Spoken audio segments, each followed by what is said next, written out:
गुरु ब्रह्मा गुरु विष्णु गुरुदेवो महेश्वर गुरु साक्षात् परब्रह्मा तस्मै श्री गुरुवे नमः। पुरुषोत्पजाय विद्महे कृणीहस्ताय धीमहि तन्नो गुरु प्रचोदयात्। कांचीवासाय विद्महे शान्तरूपाय धीमहि तन्नो चन्द्रशेखरेन्द्र प्रचोदयात्। हर हर शंकर जय जय शंकर हर हर शंकर जय जय शंकर। ஆன்மீக அன்பர்கள் எல்லாருக்கும் நமஸ்காரம். இன்னைக்கு வியாழக்கிழமை, குருவுக்கு உகந்த நாள். கிட்டத்தட்ட ஒரு 2 வருஷமா நம்முடைய பிரத்யக்ஷ தெய்வம் பூஜ்ய ஸ்ரீ காஞ்சி மகாசுவாமிகள் இன்னைக்கு வரைக்கும் நடத்திட்டு வர பல அற்புதமான நிகழ்வுகளை ஒரு சிறு கதை வடிவில் உங்கள்கிட்ட சொல்லிட்டு வரேன். இது நான் பார்த்ததும் கேட்டதும் படித்ததும் தான். புரிகிறதா? இந்த மாதிரி பல வருஷத்துக்கு முன்னால் காஞ்சிபுரத்தில் நடந்த ஒரு அற்புத நிகழ்வை தான் பார்க்க போகிறோம். பல வருஷத்துக்கு முன்னால் பெரியவா காஞ்சி மடத்தில் தங்கியிருக்கார். காஞ்சி மடத்தில் தங்கியிருந்தாங்கன்னா எப்போதுமே நல்ல கூட்டம் வரும் பெரியவாளை பார்க்குறதுக்கு, அவர்கிட்ட ஆசீர்வாதம் வாங்குறது, கடைக்கண் பார்வையில் படுறதுக்காக பல பேர் வருவார். மிகப்பெரிய தொழிலதிபர்கள், அரசியல்வாதிகள், மந்திரிகள், முக்கியஸ்தர்கள்லேருந்து அன்றாடம் வாழும் தினக்கூலிகள் வரைக்கும் பெரியவாளை பார்த்து ஆசீர்வாதம் வாங்குகிற பழக்கம் உண்டு. அந்த மாதிரி ஒரு நாள் நம்ம காஞ்சிபுரத்துலேயே பெரியவாள்கிட்ட கைங்கரியம் பண்ண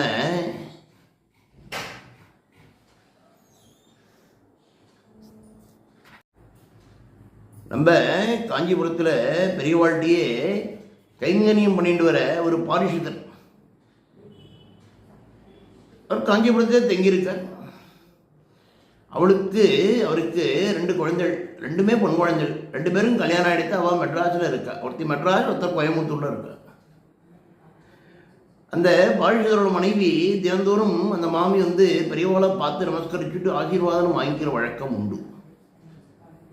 அன்றைக்கும் அந்த மாதிரி நமஸ்காரம் பண்ணிட்டு எழுந்திருக்கிறா. ஏதோ வயத்தில் ஏதோ ஒரு வேதனை மாதிரி தெரிகிறது. என்ன பண்ணுறது என்னன்னு தெரியல. மனசில் ஒரு கிளேசம்.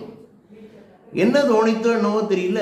உடனே மெட்ராஸ் கிளம்பி போட்டான். 2வது பொண்ணு இருக்கா மெட்ராஸில், வளசரவாக்கத்தில் நினைக்கிறேன். அங்கே போயிட்டான்.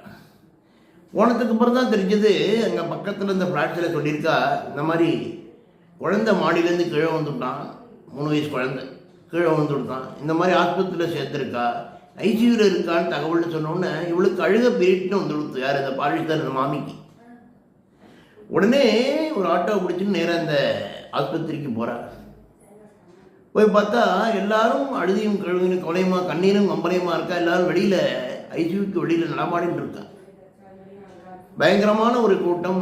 எல்லாருமே அழுதுன்னு இருக்கா. தான் பொண்ணை தேத்துறா மாதிரி தேத்துறா. இந்த மாமியும் அழறா. பொண்ணு சொல்கிறா, இந்த மாதிரி உள்ள ஐசியூவில் இருக்கான் குழந்தை. டாக்டர் என்னமா சொல்கிறேன்னா, டாக்டர் சொல்லிட்டார், கீழே விழுந்ததில் பயங்கரமாக அடிபட்டிருக்கு, மூளை நரம்புகள் நிறையா பாதிச்சிருக்கு, உழைக்கிறதே கஷ்டம், நாங்கள் எங்களால் முயற்சி செய்கிறோம், அப்படி உழைச்சாலும் கை கால்கள் விளங்குமா அப்படிங்கிறது எங்களுக்கு தெரியாது அப்படி சொல்கிறா. அப்படின்னு சொன்ன இவளுக்கு அழுகி மேலும் பிரிட்டு வருது. என்ன நினைச்சாலும் என்ன தெரியல. மனசை தேத்திண்டு, டாக்டர் என்ன கடவுளா? டாக்டர் 2வது கடவுள் தானே தவிர முழுமுதற் கடவுளை போய் நம்பினா போதும், கண்டிப்பாக நம்முடைய பேரக்குழந்தை நமக்கு நல்லபடியாக வருவான் அப்படிங்கிற ஒரு நம்பிக்கையை மனசில் தரப்படுத்திட்டு உடனே காஞ்சிபுரம் திருப்பி வர்நாளைக்கு மறுநாள் காஞ்சிபுரம் வர. காஞ்சிபுரத்தில் அந்தளவு நீங்கள் கூட்டம் இல்லை. பாரிஷதர் மனைவி தினமும் வரதுனால ஓரளவு நல்ல பரிச்சயம் உண்டு. அந்த மாமி வர நமஸ்காரம் பண்ணுறா. அழுதுண்டே இருக்கா. கண்லேருந்து தண்ணி தாரதாரையாக ஊட்டுறது, வாயிலேருந்து வார்த்தைகள் வருது. ஆனால் என்ன சொல்லலான்னு யாருக்குமே புரியல. அந்த மற்ற கைங்கரியக்காரெல்லாம் சொல்கிறா, மாமி அழாதையும், அழுகையை நிறுத்திட்டு பெரியவாள்கிட்ட என்னன்னு சொல்லுங்க, அப்போ தானே பெரியவாளுக்கு புரியும். பெரியவா மற்ற கைங்கரியக்காரனை பார்த்து செய்கை பண்ணுறான். அந்த செய்கை எப்படி இருக்குன்னா, அழட்டும் பரவாயில்ல, என்ன சொல்லணுமோ மெதுவாக சொல்லட்டும்ங்கிற மாதிரி இருக்குது.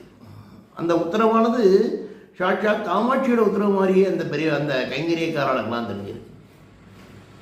கொஞ்ச நேரம் ஆனதும் அழுகி அடைக்கிண்டு தெல்ல தெளிவாக அந்த மாமி சொல்கிறா, பகவானே, என்ன பெரியவாளே, என்னை சோதிக்கிறது போரும், இனிமேல் தயவுசெய்து சோதிக்காதீங்கோ அப்படின்னு சொல்லி அழ ஆரம்பிக்கிறான்.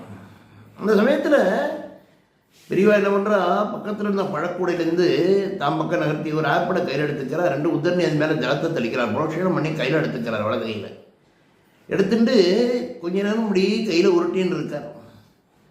ஒரு 5 நிமிஷம் ஆயிருக்கும், மேலும் மந்திரங்களை ஜபிக்கிற மாதிரி ஜபிச்சுட்டே இருக்கார். 5 நிமிஷம் கழித்து அதை தன்னுடைய இடது கையில் அந்த ஆப்பிள் பழத்தை வாங்கிட்டு வலது கையால் சந்தனமும் குங்குமமும் என்ற அந்த ஆப்பிள் விட்டுட்டு அந்த மாமிட்ட கையில் கொடுக்குறார். கவலைப்படாத, பேர குழந்தை அண்ணாரம்மா, நீ எதுக்கும் கவலைப்படாத, பத்திரமா போயிட்டு வா, இந்த குங்குமத்தையும் விபூதியும் அந்த குழந்தைக்கு கேட்டு விடு அப்படின்னு சொல்லி அனுப்புகிறார். அப்போ அந்த மாமிக்கு நல்ல ஒரு நம்பிக்கை பிறந்துடுத்து. சாட்சாத் பகவானே சொல்லிட்டார், இனிமேல் என்ன நடக்க போகிறது, பகவானுக்கு மேல் என்ன அப்படின்னு சொல்லி நல்ல ஒரு அந்த அழுகையெல்லாம் நிறுத்திட்டு நல்ல ஒரு தைரியமான மன உறுதியோட அந்த ஆஸ்பத்திரி கிளம்புறார். ஆஸ்பத்திரி போயிட்டால் அந்த குழந்தை இன்னும் ஐசியூவில் தான் இருக்கான். ஆனால் எப்படி அந்த ஐசியூவில் யாரையும் விடமாட்டான், தனியார் ஆஸ்பத்திரி. எப்படி இந்த குழந்தைக்கு இந்த மாதிரி எட்டு விடுறது ஒன்றும் தெரியல, இந்த மாதைக்கு ஒன்றுமே பொருட்களை. இருந்தாலும் மனசு தைரியத்தோட கையில் அந்த ஆப்பிள் பழத்தையும் அந்த விபூதி மோதியும் கையில் வச்சுட்டு இருக்கார்.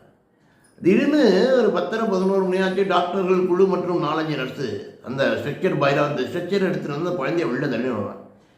எல்லா சினிமாக்கள்லையும் வர மாதிரி டாக்டர் கண்ணாடியை கைட்டின்னு வர. மற்ற இவாள்லாம் வந்து சொல்கிறார், நாருங்க வழி விடுங்க, ரொம்ப சீரியஸாக இருக்குது, வழி விடுங்க அப்படின்னு சொல்லி கத்தின்ண்டே வர்றார். என்ன தோணித்தத்தில் இவா ஸ்ட்ரக்சர் இவா பக்கம் நகரும் போது அந்த குழந்தைக்கு நெத்தியில் எட்டு விடலான்னு பார்க்குறேன். எங்கே நெத்தியில் எங்கே இருந்தது, மண்டையில் அடிபட்டுருக்கிறதுனால நெத்தி ஃபுல்லாக ஒரே பிளாஸ்டரும் இதுவுமா போட்டிருக்கா. என்ன பண்ணுறது, ஏதோ கையில் செஞ்சவொன்று இடம் தெரிஞ்சிருச்சு. மற்ற எல்லா இடத்துலையும் பிளாஸ்டரும் கட்டியுமா பட்டா போட்டிருக்கிறதுனால தெரிஞ்ச கொஞ்சோண்டு அந்த கையில் அந்த குங்குமத்தையும் ஊதியும் கையால் டக்குன்னு எட்டு விட்டுறா. அந்த குழந்தைய ஸ்கேனுக்கு அழிச்சின்னு போயிட்டான். ஸ்கேனுக்கு அழிச்சின்னு போய் ஸ்கேன் பண்ணி பார்க்குறா. ஒரு 1/2 மணி 3/4 மணிக்கூர் ஆயிருக்கும். திரும்பி ஐசியூவில் வந்து குழந்தைய வச்சாச்சு. அதுக்கப்புறமா ஸ்கேன் ரிப்போர்ட்டு இவாள்கிட்ட பணம் கட்ட சொல்லிட்டு ஸ்கேன் ரிப்போர்ட்டை என்னவாச்சுன்னு இவா கேட்குறா. அந்த டாக்டர்கள் கூட சொல்லுவது மெடிக்கல் மிராக்கிள். அதாவது 3 நாளைக்கு முன்னால் குழந்தை வந்தப்போ ஸ்கேன் எடுத்தோம், அப்போ எல்லா நரம்புமே பாதிச்சிருந்தது மூளையில். அதனால தான் பிழைக்கிறது கிடைச்சோம். அவ்வாறு பிழைச்சாலுமே கைகால் வழங்குமாங்கிறது தெரியாது அப்படின்னு நாங்கள் சொன்னோம். ஆனால் இது ஒரு மெடிக்கல் மிராக்கிள், என்ன ஆச்சுன்னே தெரில. 3 நாள், இன்றைக்கி 4வது நாள் ஸ்கேன் எடுக்கும்போது பார்த்தோம்னா அந்த எல்லா நரம்புகளுமே நார்மலாகத்தான் இருக்குது. லேசான ஒரு அதிர்ச்சி தானே தவிர குழந்தைக்கு வேறு ஒன்றும் இல்லை. அங்கங்கே அடிகள் பட்டிருக்கு, அதை நாங்கள் தையல் போட்டு சரி பண்ணிடுவோம், குழந்தை நல்லாயிடுவோம், உயிருக்கு பயமில்லை, கவலைப்படாதீங்கோ அப்படின்னு சொல்லியிருக்காரு. இந்த மெடிக்கல் மிராக்கள்னு டாக்டர் சொன்னார் இல்லையா, இந்த மாமிக்கு தான் தெரியாது மெடிக்கல் மிராக்கள் கிடையாது, சாட்சாத் அந்த பரமேஸ்வரன் காஞ்சி காமகோடி பெரியவரோட மிராக்கள் அப்படிங்கிறது இந்த மாமிக்கு மட்டும்தான் தெரியும். அங்கே இருக்கிறவளுக்கு யாருக்குமே தெரியறதுக்கான வாய்ப்புகளே இல்லை. என்ன ஒரு அதிசயம் பாருங்களேன். அதாவது 4 நாளைக்கு முன்னால் எடுத்த ஸ்கேனு பல நரம்புகளும் பாதிச்சிருக்கு, நரம்பு மண்டலத்தில் மூளைக்கு போகிற இடத்துலன்னு சொல்லியிருக்கா ஸ்கல்லில். 4 நாள் கழித்து அந்த விபூதியும் குங்குமம் மட்டும் 1/2 மணிக்கூட தான் ஆகிருக்கு. ஸ்கேன் எடுத்துன்னு வரும்போது எல்லாம் நார்மலாக இருக்குன்னு சொல்லியிருக்கு. அதுக்கப்புறம் 1 வாரம் கழித்து அந்த குழந்தை ஓரளவு பேச ஆரம்பித்து, மலையிலே பேச ஆரம்பித்து, தலையில் ஒரு சில சிறு கட்டிக்கள் தர பாக்கியெல்லாம் சுத்தமாகிடுத்து. டிஸ்சார்ஜ் பண்ணி ஆற்றுக்கு அனுப்பிச்சிட்டான். என்ன ஒரு மிராக்கள் பற்றியால, என்ன ஒரு அதிசயம் பாருங்க பெரியவா. அதாவது அந்த ஆப்பிள் கையில் உருட்டின்றாரு, அந்த ஆப்பிள் தான் காமாட்சி என்னும் நமக்கு தெரியாது. இந்த சாட்சாத் அந்த பரமேஸ்வரன் நம்ம பெரியவாளுக்கும் அந்த காமாட்சிக்கு தான் அது வெளிச்சம் என்ன நடந்தது அப்படின்னு சொல்லி. இது மெடிக்கல் மிராக்கிள்னு டாக்டர்ஸ் மத்தியில் பேசிக்கிறார். இன்றைக்கும் அந்த குழந்தை பார்த்தோன்னா இன்றைக்கி 69-70 வயசு எடுத்து அந்த குழந்தை நன்னா இருக்கான். நல்லா படிச்சுட்டு சிஏ ஆனால், சிஏ ஆனதுக்கப்புறம் அவனும் வெளிநாட்டுக்கு பல வாய்ப்புகள் வந்தும் போகாமல் இங்கேயே நம்ம ஸ்ரீமடத்தோட மிக அதிக பக்தி உள்ளன மாதிரி இன்றைக்கும் வாரம் தவறாமல் வியாழக்கிழமை வந்து மடத்துக்கு வந்து போயிட்டுருக்க. நம்ம பெரியவருடைய அந்த அந்த அதிஷ்டானத்தை வந்து நம்ம பெரியவாளை வந்து நமஸ்கரிச்சுட்டு நல்லபடியாக வந்து இன்றைக்கி அந்த பெரியவர் போயிட்டு இருக்கார். அவருக்கு வயசு இப்போ 70. அதனால தான் சொல்கிறேன், சாட்சாத் பெரியவா தான் பரமேஸ்வரன் தான் பெரியவா.